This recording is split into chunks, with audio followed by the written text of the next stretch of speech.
तो अपने इस हृदय में से भी कामना का कचरा रोज प्रार्थना की झाड़ू से अलग करने का प्रयत्न करते जाइए। जो उचित होंगी वो शेष रहेंगी, जो अनुचित होंगी वो बहिर्गत हो जाएंगी।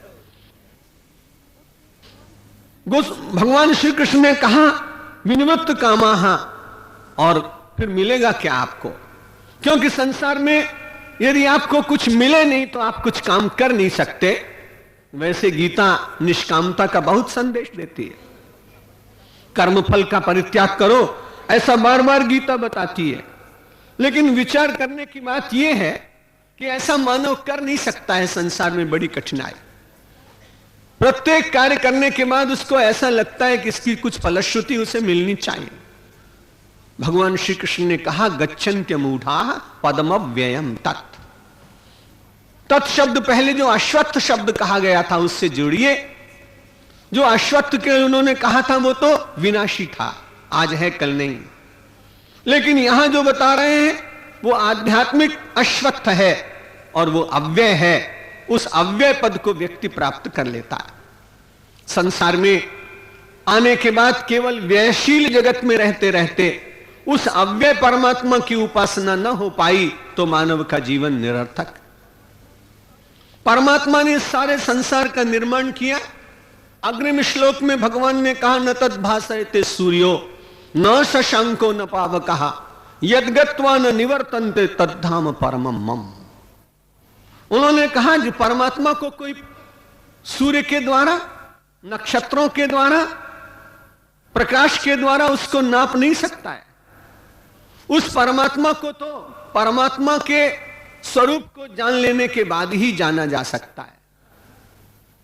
सूर्य को प्रकाश परमात्मा देता है, चंद्रमा को प्रकाश परमात्मा देता है, विद्युत को प्रकाश परमात्मा से मिलता है, अग्नि उसकी कृपा से दाहकता देती है। सारे संसार में जो कुछ भी भाषित होता है उसकी ही शक्ति से भाषित होता है। यो ब्रह्मांडम विदिधाति पूर्वम यो वै वेदांश प्रहिणोति तस्मै तमह आत्मबुद्धि प्रकाशम मुमुक्षुर्वै शरणमहम प्रपद्ये। उपनिषद ने कहा यो ब्रह्मांडम विदिधाति पूर्वम। हम सब लोग ब्रह्मा को बहुत बड़ा देवता मानते हैं क्योंकि वो सृष्टि का निर्माता देवता है। लेकिन विचार करने के बाद उपनिषद ने कहा अरे ब्रह्मा का भी निर्माण किसने किया? क्योंकि हम पुराणों में पढ़ते हैं कि ब्रह्मा कल्प कल्प में बदल जाते हैं, लेकिन परमात्मा नहीं बदलता है। इसलिए उस परमात्मा ने अपनी ही इच्छा से यो ब्रह्मांडम विदिधाति पूर्वम, उस परमात्मा ने ब्रह्मा का भी निर्माण किया और ब्रह्मांड का भी निर्माण किया। परमात्मा के संकल्प बड़े श्रेष्ठ संकल्प हैं। परमात्मा का अंश मानव है, इसलिए मानव के भी संकल्प पूर्ण होते हैं। एक व्यक्ति ने कहा जब मैं भगवान का अंश हूं तो मेरे संकल्प क्यों पूर्ण नहीं होते? मैं तो बहुत संकल्प करता हूं लेकिन मेरे संकल्प पूर्ण नहीं होते।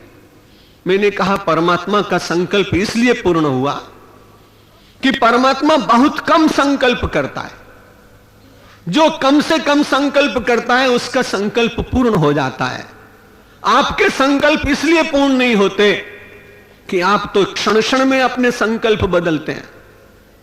कभी आप सोचते हैं कि मारुति मिल जाए, कभी आप सोचते हैं सेलो मिल जाए, कभी आप सोचते हैं मर्सिडीज मिल जाए, तो कभी आप सोचते हैं होंडा मिल जाए, कभी आप सोचते हैं टोयोटा मिल जाए।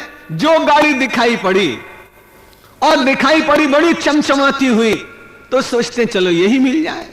आपके संकल्पों में सुस्थिरता न होने के कारण कभी आप सोचते हैं फ्लैट मिल जाए तो कभी आप सोचते हैं बंगला मिल जाए, कभी आप सोचते हैं कि नेपिंसी रोड पर मिल जाए और कभी आप सोचते हैं कि मद्रास के मरीना बीच पर मिल जाए।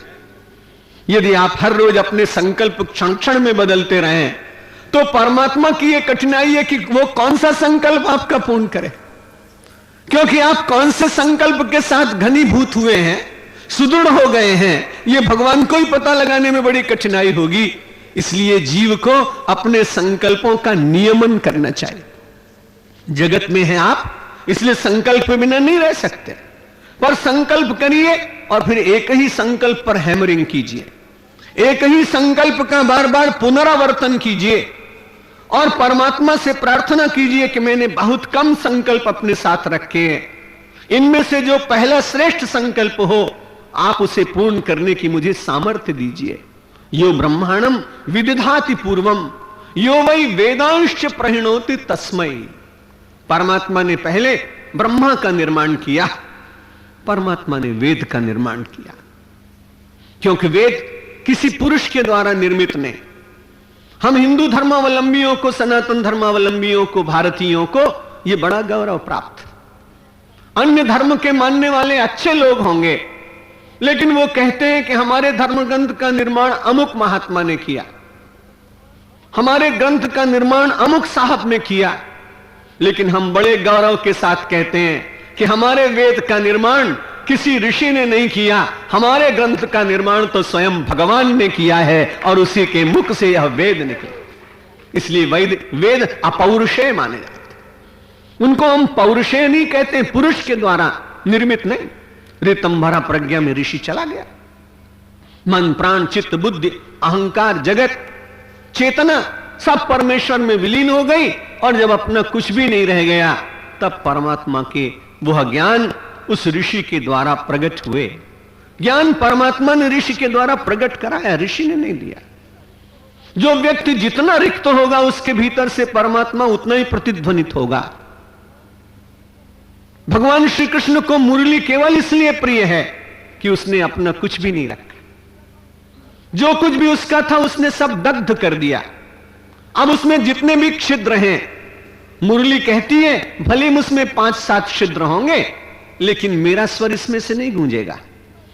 मैंने अपने को इतना रिक्त कर दिया है, खाली कर दिया है कि जो कुछ भी गूंजेगा, जो भी निनादित होगा, जो भी स्वर इसमें से प्रकट होगा, वो मेरा नहीं होगा, वो तो मेरे श्याम सुंदर का होगा।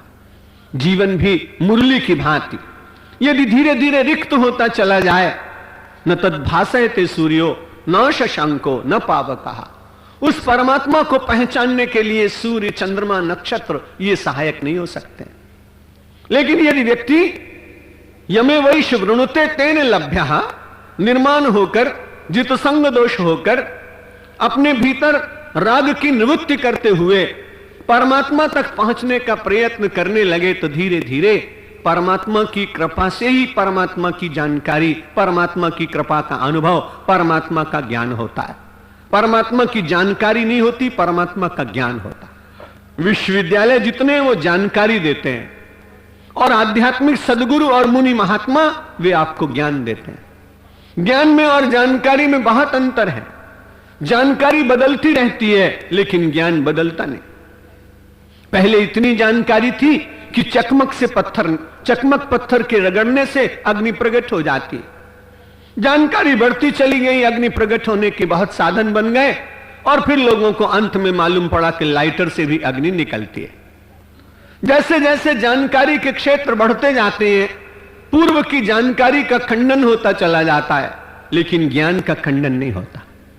ज्ञान त्रिकालाबाधित है, त्रिकाल में एक जैसा ही रहता है। इसलिए भारतीय मनीषियों ने ज्ञान की महिमा बताई, और उन्होंने कहा कि सूर्य उसको बता नहीं सकता, चंद्रमा बता नहीं सकता है, और उस ममैवांशो जीवलोके जीवभूत सनातनः, यह सारा संसार मेरा अंश है, और यह अंश होने के कारण, परमात्मा का अंश होने के कारण परमात्मा को प्राप्त करना यह हम सब लोगों का जन्मसिद्ध अधिकार है।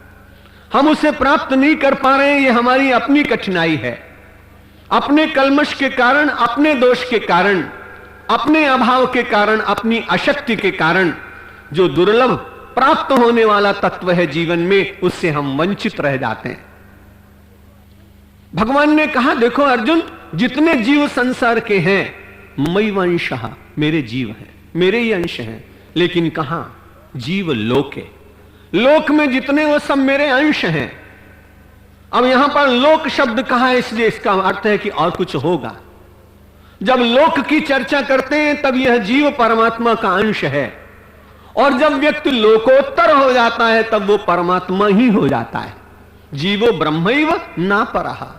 भगवान आदि शंकराचार्य ने यही बात कही कि जब तक आप माया के आवरण से बंधे हुए हैं तब तक निश्चित रूप से आपके भीतर जीवत्व रहता है, लेकिन धीरे धीरे विचार विवेक वैराग्य के द्वारा मानव शरीर में रहते हुए भी उन सब वस्तुओं का बाध करने के बाद यदि आपकी चेतना का स्तर इतना उच्च हो जाता है तो उसी उच्च स्तर में आप जीवत्व का विस्मरण करके और ब्रह्मबोध के पवित्र स्थान पर विराजमान हो जाते हैं।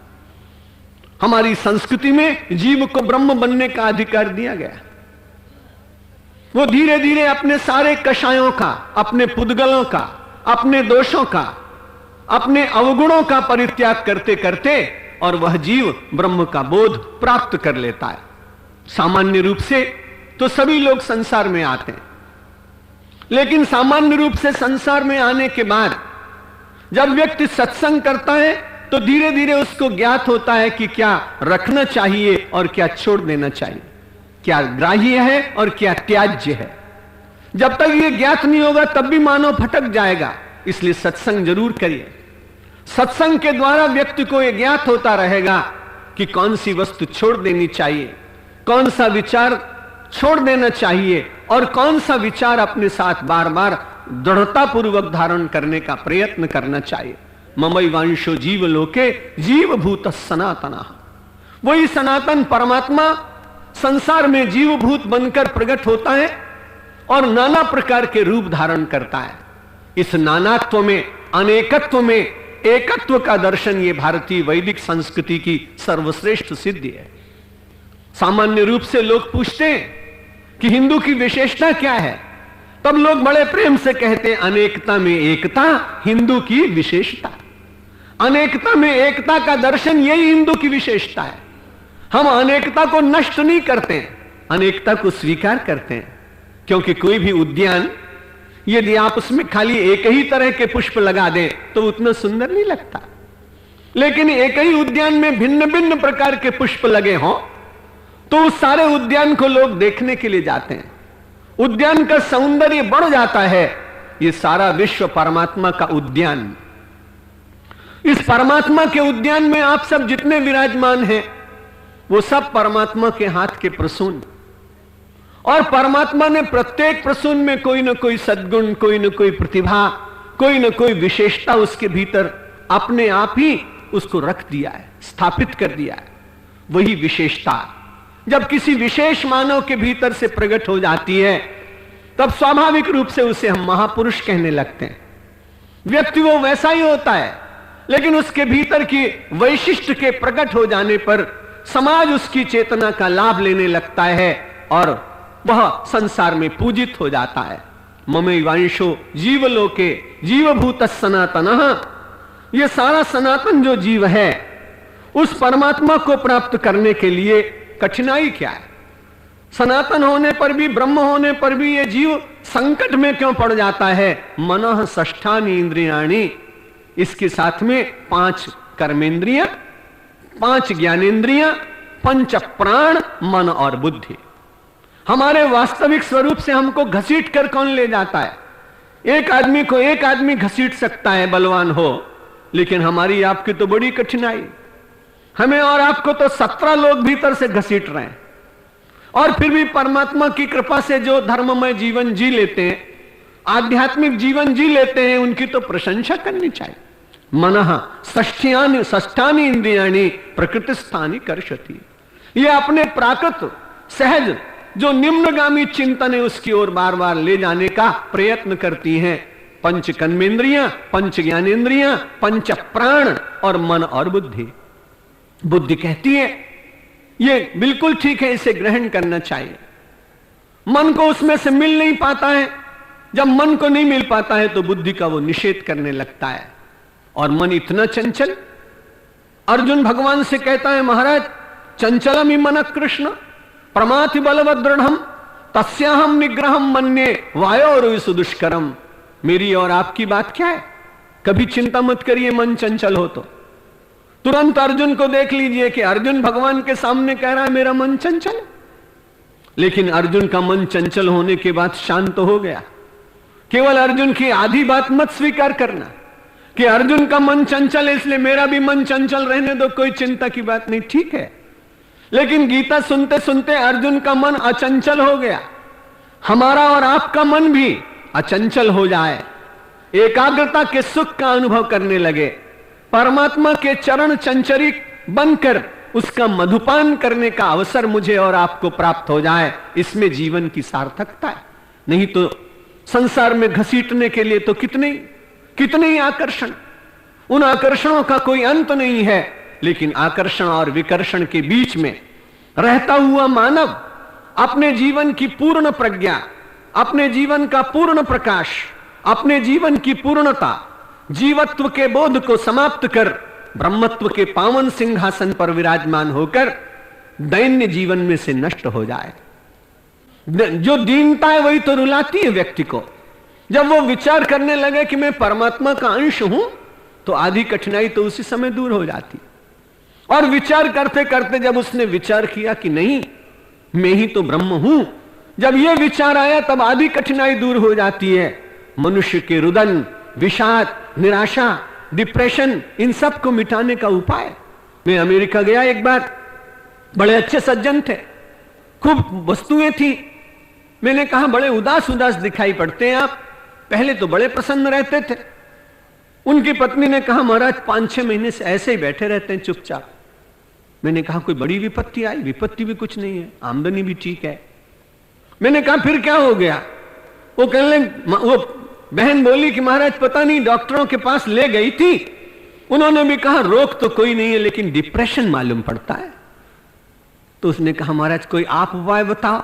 मैंने कहा आप ऐसा करो कि ये डिप्रेशन में है, इनको रोज प्रार्थना कराओ भगवान की, 2-4 दिन जबरदस्ती कराओ, ना करें तो तुम इनके कान में सुनाओ।